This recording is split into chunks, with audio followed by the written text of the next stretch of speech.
직장인들에게 13월의 월급으로 여겨지는 연말정산. 이 중 혜택이 가장 큰 건 신용카드 소득공제인데요. 지난해 환급 규모만 1조 8천억 원에 이릅니다. 지난 1999년 한시적으로 도입된 신용카드 소득공제는 종료 시기가 돌아올 때마다 증세 논란에 부딪히며 올해 말까지 6차례 연장해서 시행돼 왔는데요. 정부가 내년 세법 개정안을 마련하면서 3년간 다시 연장하기로 했습니다.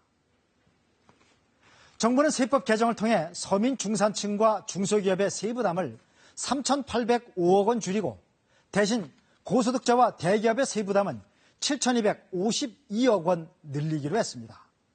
개정안의 주요 내용을 우한울 기자가 보도합니다. 신용카드 소득공제 연장에 직장인들은 일제히 반겼습니다. 유동성이 좀 없어서 신용카드 많이 사용하다 보니까 저한테 좀 이득이 되는 것 같아요. 2019년 제한 없이 더 늘려서 계속 받을 수 있게끔 하는 방안이 맞지 않나. 대신 연소득 1억 2천만 원 초과 고소득자에 대한 신용카드 공제 한도는 200만 원으로 줄었습니다.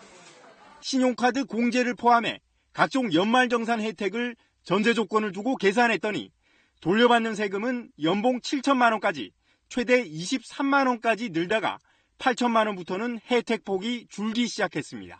주거 안정 등에 대한 세제 지원 등 서민생활 안정을 위한 지원을 확대해 나가겠습니다.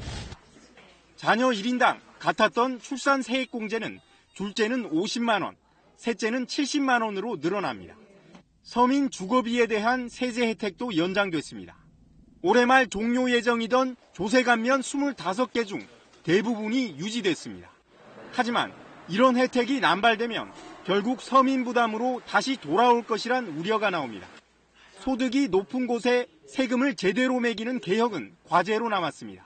최근의 경제 여건 등을 감안할 때 현 시점에서 세율 체계를 조정하는 것은 적기가 아니다라고 판단을 하고 있습니다.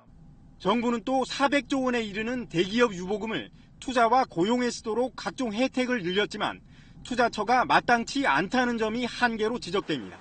KBS 뉴스 우한울입니다.